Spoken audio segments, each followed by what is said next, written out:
Hello everyone, welcome to my channel. In this video, we are going to solve 2 divided 1 by 2 times 2.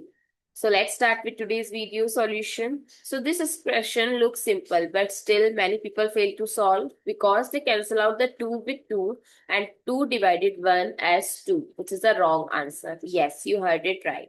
As per order of operation, we know that multiplication and division both have same priority. But people forget one step, that is, we have to solve it from left to right. Yes, always solve from left to right. So it's 2 divided 1 by 2. And the other thing is 2 divided 2. So there are two different things. 2 divided 2 gives you 1. But 2 divided 1 by 2 means 2 multiply 2 by 1. That is 4. So this part is 4, not 1. And 4 times 2 is 8. So what is the correct answer? 8, not 2.